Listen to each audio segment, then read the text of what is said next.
ਅੱਜ ਲਖੀਮਪੁਰ ਖੀਰੀ ਕਤਲੇਆਮ ਦੇ ਦੋਸ਼ੀ ਕੇਂਦਰੀ ਗ੍ਰਹਿ ਰਾਜ ਮੰਤਰੀ ਦੇ ਪੁੱਤਰ ਨੂੰ ਜ਼ਮਾਨਤ ਦੇਣ ਦੇ ਖਿਲਾਫ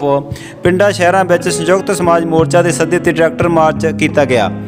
ਇਸ ਮਾਰਚ ਲਈ ਪਹਿਲਾਂ ਗੜਾ ਬੜਾ ਪਿੰਡ, ਦਸਾਂਝ ਕਲਾਂ, ਗੰਨਾ ਪਿੰਡ ਅਤੇ ਰੁੜਕਾ ਕਲਾਂ ਤੋਂ ਟਰੈਕਟਰ ਇਕੱਠੇ ਹੋਏ, ਜਿੱਥੋਂ ਮਾਰਚ ਆਰੰਭ ਕੀਤੇ ਗਏ। ਸੰਯੁਕਤ ਸਮਾਜ ਮੋਰਚੇ ਵਿੱਚ ਸ਼ਾਮਲ ਜਥੇਬੰਦੀਆਂ ਦੇ ਆਗੂਆਂ ਨੇ ਕਿਹਾ ਕਿ ਲਖੀਮਪੁਰ ਕਾਂਡ ਦੇ ਦੋਸ਼ੀਆਂ ਨੂੰ ਸਜ਼ਾ ਦੀ ਮੰਗ,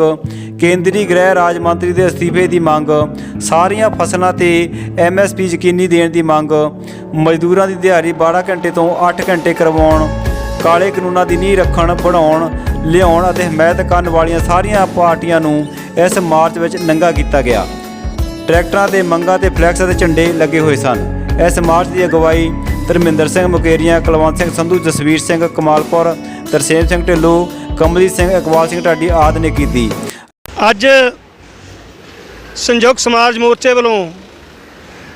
ਹਲਕਾ ਫਲੋਰ ਦੇ ਸਾਰੇ ਪਿੰਡਾਂ ਵਿੱਚ ਟਰੈਕਟਰ ਮਾਰਚ ਕੀਤਾ ਜਾ ਰਿਹਾ ਹੈ, ਜਿਹਦੇ ਵਿੱਚ ਅਸੀਂ 4 ਜ਼ੋਨ ਬਣਾਏ ਆ। ਇੱਕ ਰੁੜਕਾ ਕਲਾਂ ਤੋਂ ਜ਼ੋਨ 'ਚੋਂ ਤੁਰਨਾ ਸੀ, ਦੂਜਾ ਜਥਾ ਟਰੈਕਟਰਾਂ ਦਾ ਬੜਾ ਪਿੰਡ ਜ਼ੋਨ ਤੋਂ,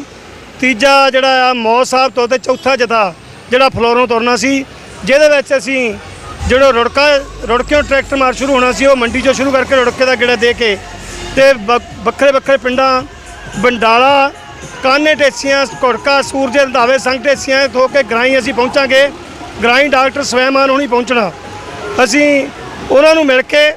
ਉਹਨਾਂ ਦੇ ਨਾਲ ਗੱਲਬਾਤ ਕਰਨ ਤੋਂ ਬਾਅਦ ਫਿਰ ਦੁਬਾਰਾ ਜਿਹੜੇ ਉਹ ਡੱਲੇਵਾਲ, ਜੰਡ, ਢੰਡੇ, ਢੀਂਡਸੇ, ਜੱਜੇ, ਲਾਂਗੜੀਆਂ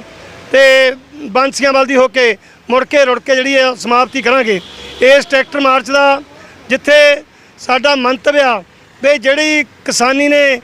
ਦਿੱਲੀ ਦੀਆਂ ਬਰੂਹਾਂ 'ਤੇ ਅੰਦੋਲਨ ਲੜਿਆ ਸੀ ਅਤੇ ਕੇਂਦਰ ਦੀ ਸਰਕਾਰ ਉਹ 'ਚ ਜਿਹੜੀਆਂ ਮੰਗਾਂ ਮੰਨ ਚੁੱਕੀ ਆ, 3 ਕਾਲੇ ਕਾਨੂੰਨ ਵਾਪਸ ਲੈਣ ਤੋਂ ਬਾਅਦ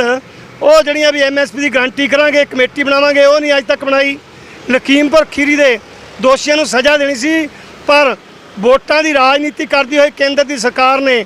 ਉਹ ਜਿਹੜਾ ਉਹਦਾ ਦੋਸ਼ੀ ਸੀ ਉਹਨੂੰ ਵੀ ਜ਼ਮਾਨਤ ਦੇ ਦਿੱਤੀ ਆ। ਇਸ ਕਰਕੇ ਇਹਨਾਂ ਗੱਲਾਂ ਦੇ ਖਿਲਾਫ MSP ਦੀ ਗਰੰਟੀ ਹੋਵੇ, ਲਖੀਮਪੁਰ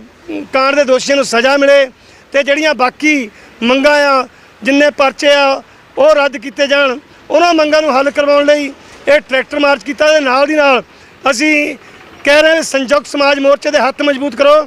ਤਾਂ ਕਿ ਜਿਹੜਾ ਉਹਦਾ ਕੈਂਡੀਡੇਟ ਆ ਐਡਵੋਕੇਟ ਅਜੇ ਫਲੋਰ, ਤਾਂ ਕਿ ਉਹ ਵਿਧਾਨ ਸਭਾ 'ਚ ਕਿਸਾਨਾਂ, ਮਜ਼ਦੂਰਾਂ, ਕਿਰਤੀ ਕਾਰੋਬਾਰੀਆਂ ਦੀ ਆਵਾਜ਼ ਬਣ ਕੇ ਤੁਹਾਡੀ ਸਾਡੀ ਸਾਰਿਆਂ ਦੀ ਗੱਲ ਵਿਧਾਨ ਸਭਾ ਜਾ ਕੇ ਰੱਖ ਸਕੇ, ਜਿੱਥੇ ਜਾ ਕੇ ਜਿਹੜੀਆਂ ਉਹ ਨੀਤੀਆਂ ਬਣ ਰਹੀਆਂ, ਜਿਹੜੀਆਂ ਮਜ਼ਦੂਰਾਂ ਕਿਸਾਨਾਂ ਦੇ ਖਿਲਾਫ ਆ, ਉਹਨਾਂ ਦਾ ਵਿਰੋਧ ਕੀਤਾ ਜਾ ਸਕੇ।